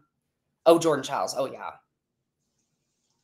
I need both of y'all girls to stand up. I want Jay Um, Carey and Jordan Childs to take somebody outside. That's it. That's actually all I came here to say. so, my love, if you have a little bit more energy in you, I know we've been up here for an hour and a half. I want to talk some gymnastics with you for a little bit. I know you said you saw European championships. Mm-hmm. What are your opinions on what you saw at Euros? Like, we can start wherever you want to start. I mean, Manila, Helen Keveridge, wherever you want to go. oh my God. Okay. Well, so basically, I loved it because we have all these beautiful new faces, and I always love Euros. After an Olympic Games, because you always just like see all these new people. The winners were hit or miss for me. I think that I loved seeing all the new folks. I love that Manila Esposito has grown into the Spanish Ali Mustafina. Am I right? Right? I mean, like the elegance, like the thighs, yet the elegance on Mhm. bars. I'm just like, that you are just floating. It's beautiful. I loved her. She was a rock. Um, and Alice D'Amato, grumpy as she won her gold medal, was hilarious in team competition. Alba Batisco, like Ollie's like golden child, winning that medal. Like he's been hyping her up for years, and like Barbosu solidifying herself as Romania and the bastion of the pain of a nation. I am all about that. Golgata back, like I mean, let's not talk about Voinia. I wasn't going to bring her up. I wasn't going to bring it up. Well, I I'm going love to bring it up. How do you feel about the internal like divide between the Romanian system? Because it seems like the Romanian system really wants Sabrina to be their superstar. But Anna is like, well, Y'all don't have to support me at all. I'm just finna sit up here and win. Y'all don't have to talk to me at all, Romanian. I don't need to talk to none of their Romanian coach. I wouldn't give a damn. I'm just gonna sit up here and win. Mm-hmm. Yeah, yeah, she's like been through adversity now. And I mean, I'm still like Jordan Childs won that medal. Let's be honest about that. That's what happened. I mean, yes, she did, but then they changed it and it's like you went through a medal ceremony, you know. But she's been Um, through shit now. And it wasn't her fault. It wasn't any of their fault. But she's like come back with like an artistry and a polish that's so beautiful. it's And very then they've old got that like Romanian gymnastics. Like it's given very like when Romania was in their heyday, they used to produce gymnasts like Anna Barbosu all the time. mhm. And it's just very good that they produced another one. Like even though Sabrina is very good, I just don't think Sabrina. She just gives me Michaela Skinner once again, like all tricks, no polish, really. Well, I mean, her mom, you know, it's her mom's like a star, and like Sabrina's been touted her whole life as the rebirth. And that girl, like the tumbling, it's just hit or miss, you know? Like the sooner she accepts that she is Alicia Sacramone and she can just anger vault and tumble and like Mhm. anger beam, because she can do that back full. She just Oh yeah, needs to like get mad. I love also in Romania, like Lilia Cosman, who is oh like yeah, looking like the most Romanian of all of them. Looks like she came from like some back village that like where there's like only like a cart with like a donkey pulling it, and she like comes out and they're like, oh, and she's from Michigan, and yeah. she's Like Romanian too. I'm like, she just has this like little small town diva like 80s fluff vibe, which I love. I can't wait to see her at MSU next year. I think she's going to be really good. Like a lot of the Amazing. Romanians are going to the NCAA next year because not Sabrina, Anna is going to Stanford. Right. She is. Lilia is going to MSU. I think that's it. So That's great for yeah, them. That's great for them. I'm like, why doesn't I want all I want all of the European countries to have collegiate programs. I mean, I know they have like university games and then they have like the series and the Bundesliga and all that stuff, but like and like in Russia, like I know we're not supposed to talk about them, but I'm like I wish they had a university system too, because like these talented beauties that just are so good and then they just like, you know, disappeared. they just yeah, they do. They just go off and do whatever it is they do. But I will say my one thing about Euros though that bummed me out from the women's side is I was not a fan of the fourth place placements across the board. And also I am happy for Nina Derwall. Thought I was done. I thought I was done. But she's come back and she's good. Now she won 2 gold medals, but I'm not a fan of the fourth place finishes. Like Romanian fourth sucks always. In the all Uh-huh. around, I don't know why I love her, but Morgane Osisek Remy, it like I'm just like, you know, I just want to hug her and give her medals. And she finished fourth in the all around. She had to sit up there for forever while they like were waiting for like Esposito's score. Of course, she was gonna win. And like Morgane's like, yep, I'll walk off this. And then she like finishes like fourth on beam too with that like giant layout. And Taya Belloc, those vaults are so pretty. Maisa Kusiko for Finland, I just wanted that fourth place, and then to be a medal, and then Ruby Evans, that floor routine gives me life. It's my current favorite floor routine of all time.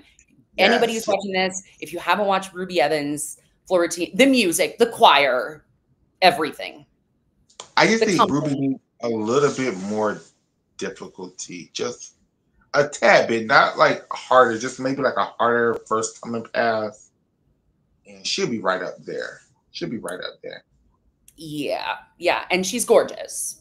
She's How do you gorgeous. feel She's about like the British girls? Do you feel like the British girls are gonna be on a comeback? Do you think their little reign that they had is done? Do you think do they need their They're veterans? like, they're like, I want to be like Libby Dunn, but like also can do a Yurchenko double twist, you know? And I think like I like this young generation. I think there's some like really strong talent on there, and I actually enjoyed them quite a bit. Like I thought that the British girls like have just always been so fascinating, and obviously like all of the diversity that's kind of come through that program is amazing. Like I just want to see Becky Downey back, and like I want her to win the Olympic gold medal one day. Um, but I like these girls. Like the Gadarova is like so talented, but also just was a lot. They were a lot. And I am know that they're going to come back because they are uber talented. But I really liked this crew. What about the French team? How do you feel that the French did without Melanie for the first time in a while at Euros? Yeah, I mean, I don't know exactly what Melanie is doing. I hope she's just shopping and buying like a lot of luxury goods. I mean, that's what I dream about for Melanie, and that she's just like enjoying her life too much to even bother. But I also want her to come back, and I want to see her again because the world owes her all of her brilliance. But I thought this team did a great job, and I was so happy for them because obviously we were all devastated in watching them go through that at home in France, in Paris, and it was awful. And they just looked so sad and stressed. So this was really nice watching them come through that, and they looked so happy. And Have you Lorette ever Charpie, have you ever seen a home team flop so hard at their home Olympics? it was a, it wasn't it was like a flop, but like it wasn't even like they weren't even like standing, like, oh, whoops, fell over and like flop. Like it was like they like came into the room like, oh, ugh, and like they just like kept stumbling until they just like smashed and the furniture broke. And it was just hard. It was just hard in general to watch the whole thing. I felt horrible for them. No, it was awful. The French crowd was really kind, but I can imagine it was such a hard night. Do you think this Euros would have been better if the Russians was there? I am a Russian gym whore, and I grew up on Russian gyms, and I, like, want to be Daria Nagornaya, like, when I grow up, minus her husband's politics. I know I'm older than her, but I still have that impossible dream in me, but I've kind of, like, forgotten, and I think a lot of people have, and when they come back, people are gonna be annoyed. But they have this amazing group of gymnasts at home that are just doing their thing, and they're doing Did what they're you doing watch with the skating Russian too. Cup this year? What's that with Russia? Did you watch the Russian Cup?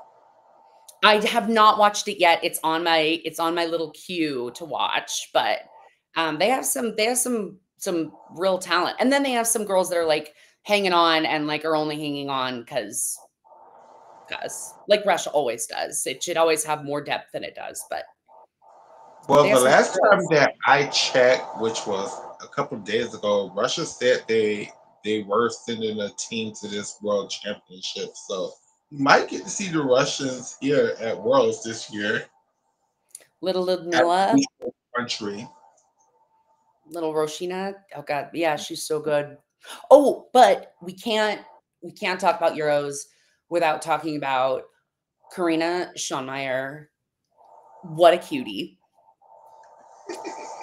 Her smile. She is just so, and that bitch can vault. I am telling you that that Yurchenko double full, that Lopez, and even after in team finals when like her teammate fell right before, who was supposed to be the star, of course, Kavarich, who I hope she comes back okay. But Shawn Meyer just walks out there and she's like, da da da da da. All right, everybody, you ready? You ready? And she's adorable. I love her. I'm so excited for her to be on the scene and to watch her vault and just be amazing. Have you watched any of Pan Am's I've championship? I've looked at the results and I am aghast for Brazil, as I'm sure they are too. Like, what happened? I don't even know. Did you watch it? Yeah, they had team finals today. They came in third place after team finals today. Oh, I just saw prelims then. I guess it wasn't final. Okay.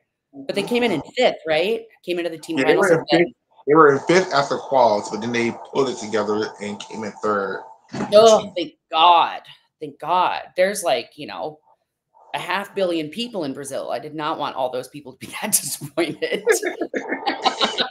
Sorry, Panama, but mm-mm. And then Canada, I was about to say Canada, Lord. Canada have this really amazing new gymnast, Monica. Yeah, Monica Fontaine. Oh, I'm very, very, very excited about her and her prospects Mhm. because I thought Canada, after Ellie Black is, I'm not saying but she's on the other half of her career now. She's in her Osana Chukwuemeka era, and I wasn't sure if they were going to have somebody else who were going to, be competitive. But they have a couple of girls. I think Canada is more in it than they were for a while. Mhm. Yeah, Canada, I think, I mean, you just never know what you're gonna get, right, from Canada, and she's so exciting. I can't wait to watch her. She's gonna be amazing, and I think in this year in general, there's just so many interesting new gymnasts out there that are here for this quad, and another one that from Euros that really like, well, all the new Italian girls, like they are the new Russia. Like their depth Oh is yeah. out of this world. Like, who is this little child? And she's amazing. But Vanessa Mashova, check Oh Vanessa yeah. Mashova. Gorgeous, beautiful, beautiful gymnast on every event. Like I could watch her all day long. Do you feel like this current group of American girls, do you feel like the world team is going to come from this group, or is it going to come from a group of girls that we expect to come back from the NCAA and elite gymnasts like Charlize, Leanne, Jocelyn, Jade, Jordan? Do you think that's going to be the eventual world team, or do you think the world team is going to come from the girls that we've seen so far, like Claire and Jayla, Ashley Sullivan, Simone Rose, so on and so forth? Yeah, I mean, I think the strategy oftentimes in the international assignments early in the year is to give a lot of the girls that they think probably are kind of on the B squad or on the bubble that shot to make it at Pan Am's, and then you kind of see some names emerge there that can then compete later on and put some pressure on the big names as we go into the camps and we go into nationals. So it really is just going to depend on like who comes back strong. Like Jocelyn is just a little powerhouse and she's so fun. And Jocelyn is Jocelyn. Like she's not everything on every event, but she is so amazing to watch. And Jordan is just gonna. I think Jordan's just gonna drive as hard as she could go for as long as she can go. I don't see any. Has Jordan said she's gonna stop at any point? I don't see her doing it. No, she started posting training videos this week, Mhm. so it looks like she's trying for worlds by what she's putting together in training. Like she's upgrading bars, she's upgrading beams, she's learning these new combinations for this code. Like I don't She's not hurt. I don't see why she wouldn't try. The only thing that would stop Jordan from trying for this Worlds, in my opinion, is if she really did want to go for this World team, she would actually have to give back that bronze medal, for real, for real. She So would. I'm, yeah.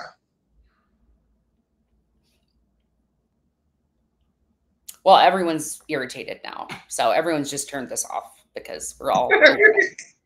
So if Jordan was to continue in the elite, she would really have to give, because she would be back in the system, so she would have to play by the Ugh, rules again. So yuck. Ugh, ugh. I can't even. tell you how mad that makes me for her. It makes me It so does. mad. I mean, I think she will her career is not over. She has more to give, so I don't know, whatever. I mean, everybody knows that they fumbled the ball there so bad. I mean, another person who's really due is Shalise.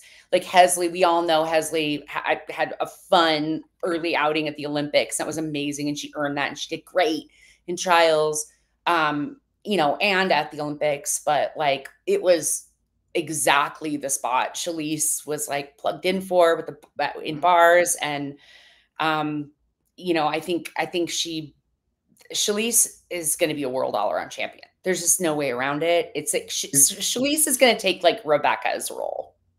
It's three American girls that I really their time is Charlize, Sky Blakely, Oh, and Sky. Connor McClain. Like all three of those girls, we've been looking forward to those three girls for so long. And I think the closest we've gotten was Charlize and Sky, but right when both of them were for to make this Olympic team, very easily, both of them sustained serious injuries, and it stopped both of those. And for Sky, this was the second time this happened to her. Like Sky probably would have made I'm not sure she would have made Tokyo, but she would I have don't been think a she definitely player. would have. Yeah, she would have. Especially with what happened to Shalise. That's Sky. Yeah, no, Sky is so talented and was incredible last quad. And Connor, Connor's like, like when I say like Ashton is like, there's never going to be another bars gymnast like Ashton, except maybe Darius Spiritonova. But like, no one is going to do beam like Connor. No No. one. Ohashi, but like no one is going to do beam like Connor. Those So I think toes. those toes, the like Connor has the best American ring lead maybe ever. Like The flexibility maybe, is unbelievable. but I think it's all three of those girls' time. Like, and I think I hope all three of those girls it's their quad. Like I hope it's their time. Like I know Sky and Connor are focusing on being Gators and Tigers, but no, save a little bit of room for elite gymnastics for both of them. Oh yeah. Oh God, yeah. I Jocelyn mean, too. because I mean, Jocelyn could be the next Jade Carey, that vaulter floor specialist girl that we always seem to have on the team. no, because Jade Carey is just not. Jade Carey can't stop. I won't allow that. I always thought Jade Carey was super artistic with her like kind of like intense like burn. Like I always like found it like super artistic the way that she would just like squint at the vault horse, and how you just like knew like if you got in her way that she would like break your skull open on her tumbling. Like I thought that was artistic and still do. I don't really need her to do a great tour jeté. I don't give a fuck. Like I want to see the triple double layout. And I think Jade, with her improvements that she made in the NCAA, I think Jade could challenge for a medal. I'm not sure if Jade could win the all around still because her bars are so weak, but I think she could challenge. She could put up a stupid hard vault and a stupid hard floor routine to make up for her weak bars. And She's come a long way on bars like over the years. But yeah, I love me some Jade Carey. I love her. She is um the thing I have to say about Jade as far as like perseverance, Mhm. they changed the rules.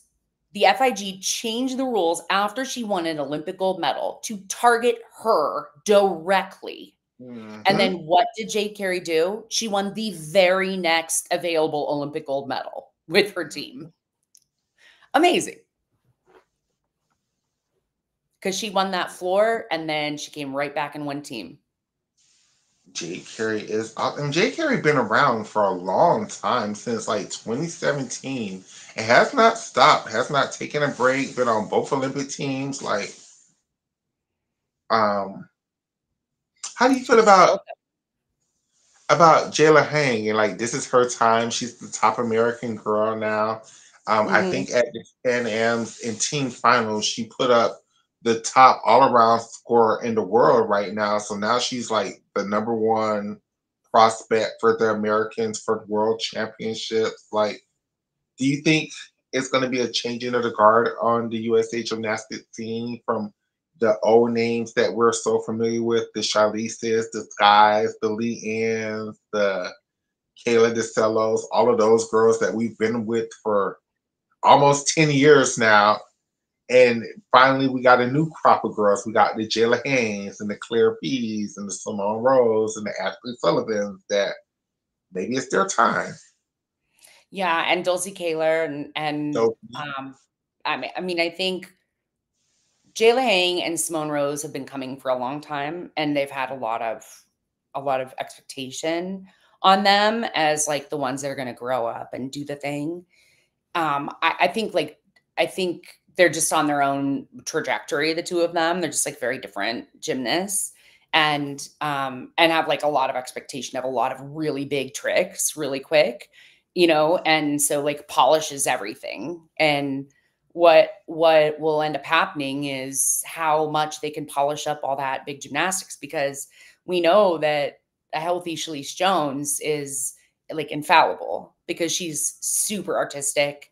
She is incredibly like I'm like surprised that Shalise, I mean, she really came for Simone last quad. And Shalise Jones, I mean, there's nothing when she's healthy. I mean, it she's everything, absolutely everything. She can even go out there and do a floor routine to like a music box, you know, mhm. ding ding ding ding, which is was gorgeous, but it's like almost like a middle finger of like, yeah, I can do this too.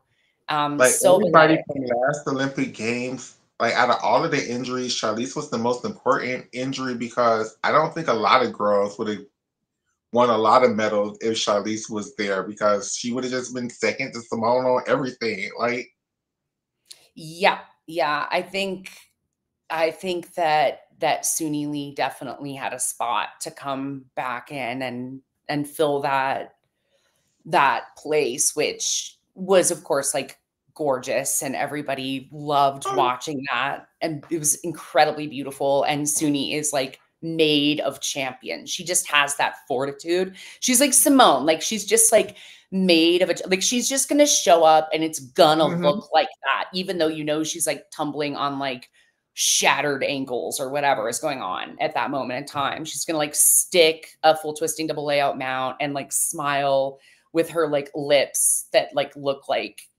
I don't even like she's the most gorgeous thing. Um Shalise is just like grown last quad. She like grew into this gymnastics genius that she like wasn't the quad before, and she came and out like that, and she better come back and pick up where she left off. She better be like Rebecca, because yeah, she would have stepped into all those medals, bars all around, team, maybe even floor. She can do it on Maybe beam too. She can do it on vault. She needs a it, second vault. She needs to be vaulting 2 vaults. and then with Sky Blakely for Jay, I'm sorry, Jay. I think Sky would have had you at the Olympic Games. I think it would have been Sky or at vault finals because It Sky very well, improvement on vault was yeah, yeah. Those 2 vaults that Sky had were like it was like, okay, all right. So she's not just gonna come in and do great bars and sometimes do great beam. She's gonna come in and win vault medals. yeah, like it was an amazing strategy last quad. It's very interesting to see what, and I love it when a new quad begins and you get to talk about new girls and where the old girls are gonna fit in. And for the last couple of quads, we've had a lot of people stick around. Like it hasn't been the ever revolving door that it usually is. Like every 4 years is some new. Like no, we've had Charlize been around since 2017, 2018. Jordan Child's been around since 2017, 2016. Simone's been around forever. Jade's been around forever. Suni's been around forever. Like we've been we've had a long time. Leanne has definitely been around forever.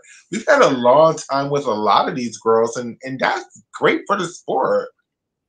It's great for the sport. It's almost like when you get rid of like their trash quack head doctor who like wasn't treating them when they were actually injured and was doing all sorts of other harm, that there's a lot more longevity in the sport, and also allowing gymnasts in NCAA to be on the national team, and improvements in the equipment, and improvements in like I can't overstate the beauty of what Simone did in Tokyo for herself.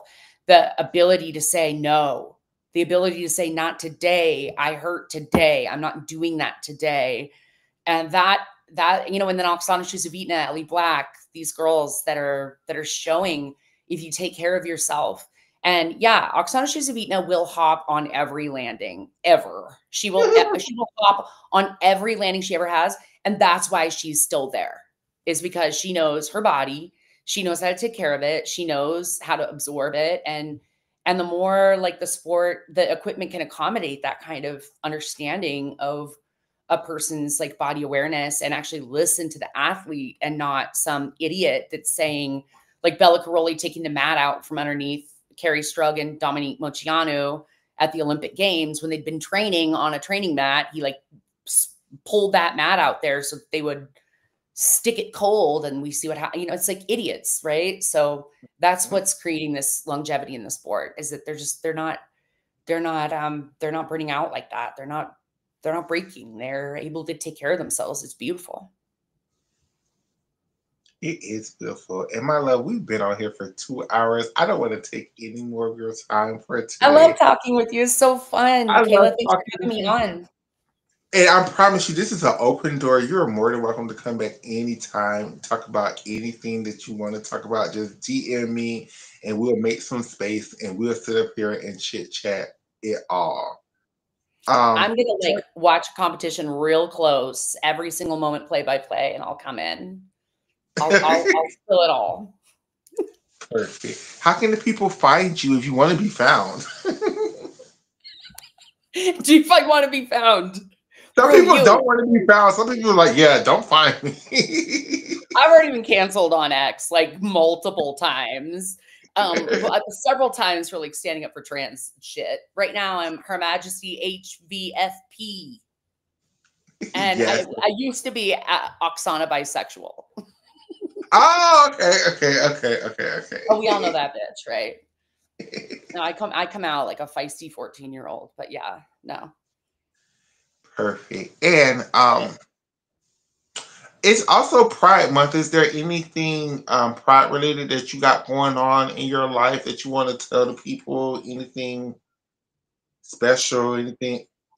I would say that, even through all the conversations that we had on this episode, and kind of like talking through all of the, generational perspectives of Gen Z and our generation and older generations, pride is something like in a lot of ways that I've like hidden from, because I'm like, I'm like, I'm scared. I'm scared. And at the same time, it's become more and more and more important to me in my life. And you should be proud if you are a trans kid, or you're a parent of a trans kid, or the sibling of a trans person, or a gay person, or lesbian, trans men, trans women, non-binary, Gen Z. You come out hard. You come out hard and you kick some Republican ass, because you matter. Your life is important. Your needs are important, and you get to do gymnastics and swimming and whatever the fuck else you want to do. Hey, that's such a beautiful message, and don't feel bad about it. Like that's your right. Like yes, don't let our old asses sit up there and convince you that you need to be hiding in the shadows. Like no, let us get on board of y'all movement. But That's our that's pain. That's our pain. correct. That's our struggles. Y'all didn't have that struggle, so don't struggle with it. Like I love that fucking message, sister. I love that message.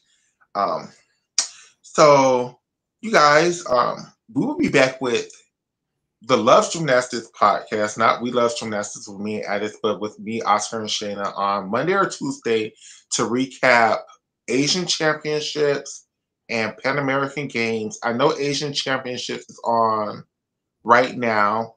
We probably missed half of it, but I'll watch it and we'll talk about it. And I think we have US net in April and July. We have classes, so we're gonna get a more robust view on what the Americans got going on coming up. And Lexi Zeitz is trying for this World Championship team. I'm completely shocked by that. Like she still is trying. Yep. Um, Go for it, Lexi. Go for it, Lexi. And with that being said, good night, everybody. Enjoy the gymnastics. We'll talk to you guys later. Thank you, Hannah. I will be in touch, baby. Bye, Thank everybody. you, Michaela.